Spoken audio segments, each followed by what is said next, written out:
Okay, we left off 236.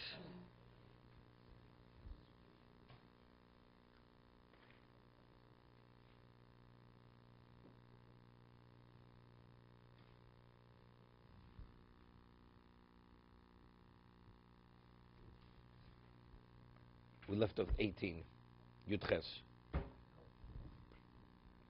Ha'ogul kakadur. You see esrog like this. The esrog is shaped like a ball, round as a ball. Also, it's not the shape. Meaning, it has to have, even though it is the species, it's if it grows round, it's an abnormality. So it's possible. O kadur possible she'ein darkol dios kain, because that's not the way esrog is supposed to look. Although it grew on the same tree with the other esrogim, it's possible. Now the Gemara discusses this next case. Gidlo bitfus, v'aso kamin bri acheres. You know, you ever see the person?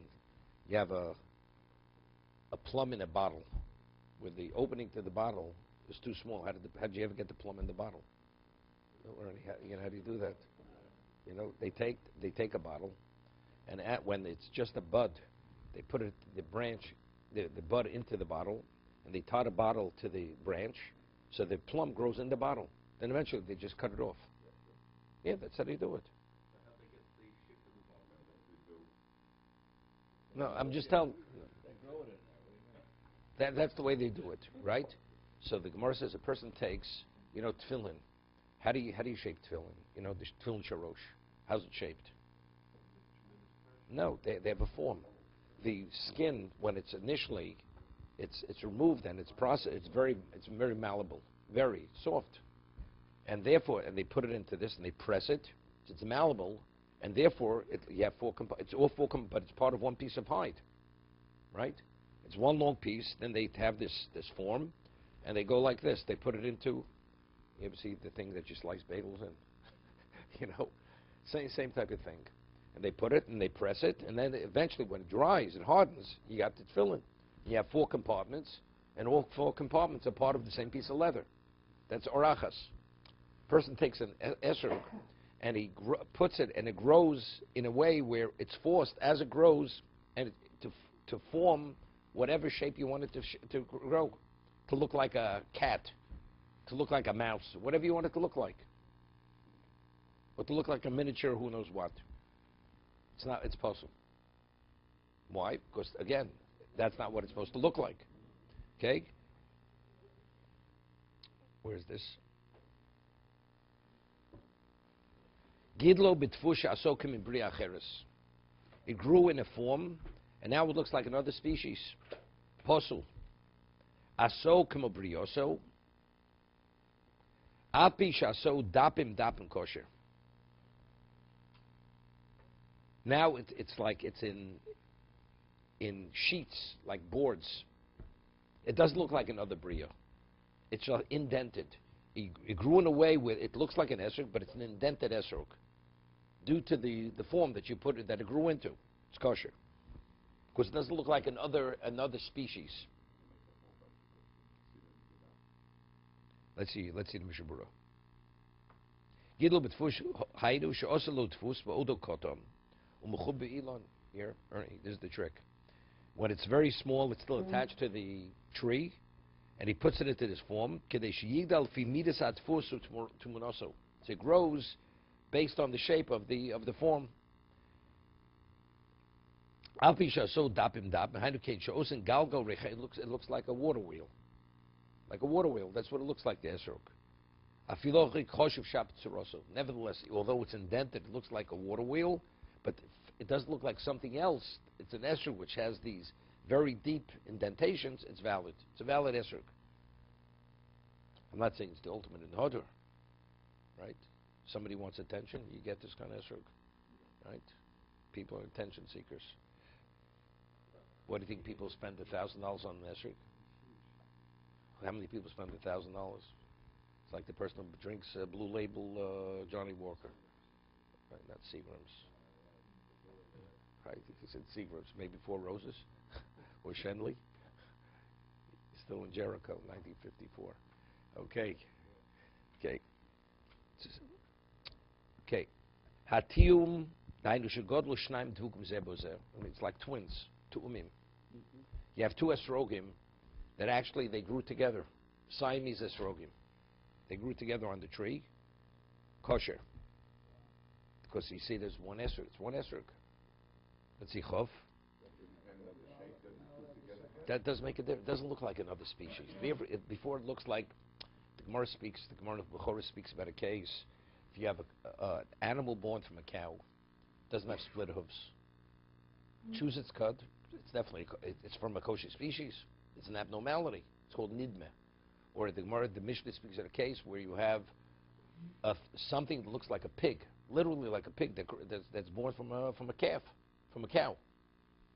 Right? On the Torah level, it's kosher. It's kosher. Because we have principle that comes from something that's kosher is kosher. What happens if you have a camel that gives birth to a camel that has split hooves besides chewing its cud? It's not kosher. Even though it has all the signs of a kosher animal, because where was it born from? It's called hayotzi minat tomei. That comes from tomei is tomei. If you take a fish, a non-kosher fish, and you squeeze it, and you squeeze out its oil, you extract its oil, fish oil, it's not kosher. Why? Because it comes from tomei. It comes from a non-kosher species. Anything that comes from a non-kosher species is not kosher. Okay? Honey is the exception.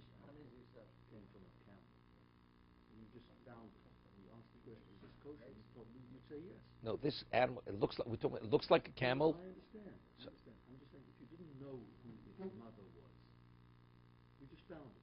He found a camel that has split hooves beside chewing its cud. Yes. Definitely. Because the likelihood that it came from a kosher species was the abnormality. It's more likely it came from the camel, and the abnormality is that it has split hooves. You wouldn't rule. You'd rule it's definitely not kosher. Definitely not kosher. Anyway, rabbinically, you're not supposed to. Rabbinically, what? There, it's more than rove. It's the probability beyond. It's more like it came from a camel, and the abnormality has split hooves, than it came from a cow, and the abnormality is that it totally looks like a camel.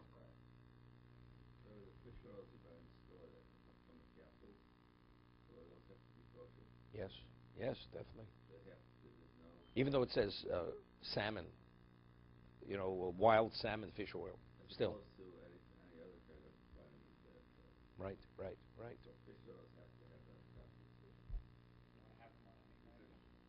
Look, you want to know something? La halacha, if you have no choice, it's like, because you're not eating it. No, it's not. It's not derech achila.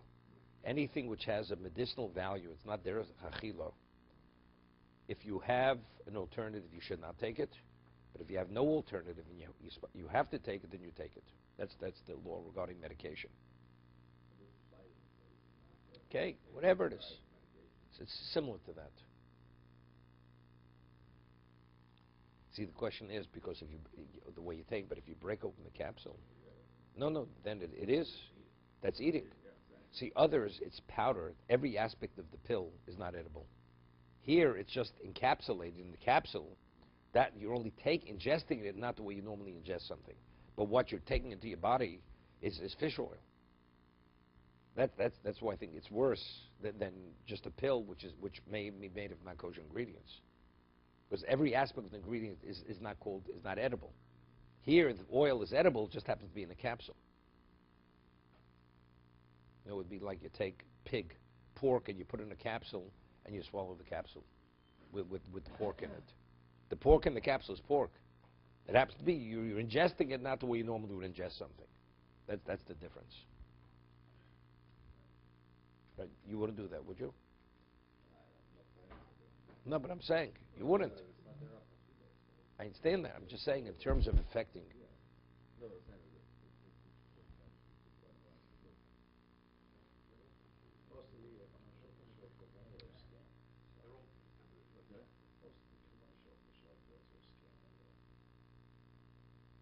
Why is it a scam?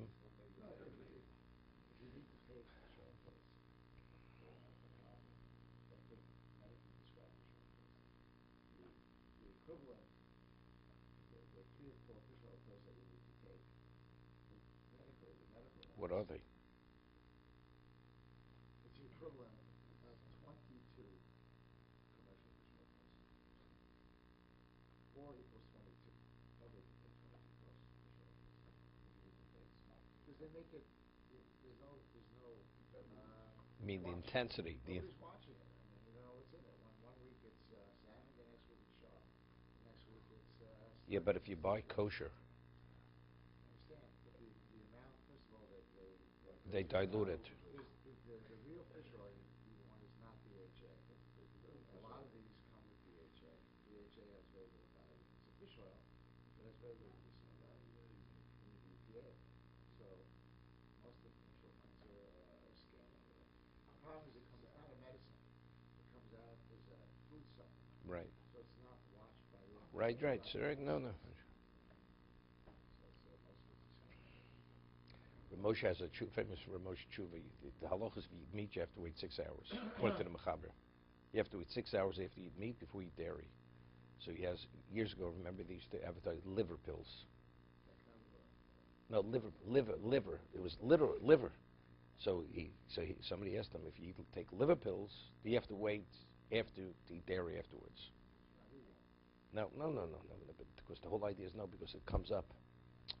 Because the digestive process, that it always comes up into the mouth, so it's rabbinically, it's an intermingling of meat and dairy. That's the reason why you have to wait, because the digestive process, that there should not be the enzymes keep coming up during the digestive into the mouth, so do you have to wait 6 hours? That was the question. There's Rav Moshe. So Rav Moshe writes over there that because it's pulverized and it's dried, it really doesn't even have the status of meat. It's nothing. Therefore, even if you take the pills immediately, afterwards you could have milk. There's not a problem. That's something else. Because Torah never prohibited bones from a non-kosher species. It's the marrow and the meat. The bones that have marrow, marrow is meat. Right? So gelatin was not kosher. Years ago in the in the 50s or even the 40s, Rav Chaim Moshe had a tshuva, had a responsa. There was a hechsher on gelatin, and anybody who would ask, is it kosher? They would send them a printout of Rav Chaim Moshe's responsa of why it's kosher. You know, if you meet his criteria, it's kosher, but they never met his criteria. That was the problem. You know, I'll send you a letter of how it's kosher, but factually that's not the way it was processed. It was processed in a non-kosher way, and that's why it was a problem. As they say, the one who gave the hechsher, he's on the Olam Ha'emes today. Many years. What? So you have two esrogim which are actually attached. B'seif orach b'shem Rabbeinu Hai, zeh l'shono hatiyum, she'amru shnei ponim heim, shnayim dvukim b'briosam, then two attached, they grew together. V'echad shu shnei chatzoin chalukim, milmal m'chubarum matu koshu. Kosher kev shnivru shnayim yach, dvukim urim zeh b'zeh, she'enodim yochel afidom, we're speaking, they can't be detached, meaning it's not, you're not actually ripping them apart. You're not tearing. Wait. Pri echot karina beg. It's one fruit. Ve'emo mishum tosef. It's not considered you taking two. Ayin beis Yosef smag solo. He says, however, the beis Yosef cites the smag who invalidates it. Al kein yesh lahachmi b'de'efsher. If you have an alternative, you should be machmi. You should not use this kind of esrog. Now it's interesting, because the question is, according to some, this because it grew together, it's considered one esrog. It's not two esrogim. What about lechem Mishnah on Shabbos? You know, years ago, they sold they used to sell challahs. They were called section challahs. What? No, not pull-aparts. No. This is before pull-aparts, right? This is before you paid $6 for a challah. This is when you paid 35 cents for a challah, right? So it had, like, you know, rigid on top. It went like that. Instead of being braided, it was that. So people, if they needed lechem Mishnah, they would take the challah, break it in half. So definitely la halacha, that definitely was not, it wasn't a shalim. It's baked because it's based on this principle. If something is baked as one, it was kneaded as one, and it was shaped as one, Now it's baked. But now you break it apart. It's one challah. It's not two challahs. If you have two challahs touching one another, they were needed as separate. And during the baking process, they expanded, they attached. That's two challahs. Two challahs that are attached. So as long as when you detach of it, you don't tear one out of the other, and they remain basically intact, because the halacha is to be shalom, as long as it's less than 1/24th missing from the challah, it's called a shalom. Very often you buy a box of matzahs. People use matzah usually shaloshudas for lechem mishnah, right? So very often you take it, the edge of the matzah is broken off. Is it a shalom? It's a shalom. It's just a tiny piece is broken off, even though it's not. So when you separate the challahs, when they bake together, even if very often a very small part of it detaches, very small, it's still a shalom. But they were baked as one. No, they weren't baked as one. They were baked as two. They happened to attach themselves. Here, by the esrogim, they grew as one. Because they grew as one, that's called one. That's not called two. That's the difference between the two challahs and the one esrog that grew as one. Nevertheless, he cites the smag. If you have an alternative, you should be machmir, because the smag says it's not valid, because that's called two esrogim. That's not called one esrog. To be continued.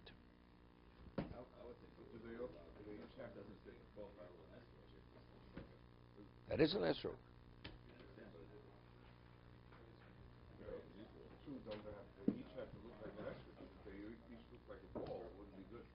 They look like an esrog. It's like Siamese twins.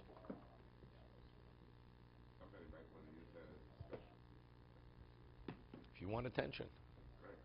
Okay.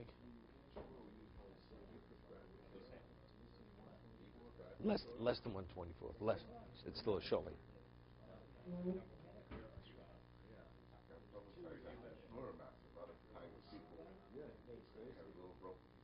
It's not, when it's broken, it's broken. It's broken. Yeah. Small piece chipped off is nothing. But still, you know, you want it to, everybody agrees, if it's more show, it's better, it's more hodder. Many years ago, somebody came here in Lower East Side. They used to have a matzah bakery. And so they had two prices. For shleimi, he paid one thing. For shvuros, for broken matzahs, he paid less. Person comes in, he says, "What do you want?" Shlemis or shvuros? He says, "How much shlemis?" It was like $3 more a pound. He says, "Now how much shvuros?" The guy takes the shlemos, breaks them. He said, "Okay, here's your shvuros." He would have given him the shlemos. He broke them, gave him the broken ones, so he paid a lesser price.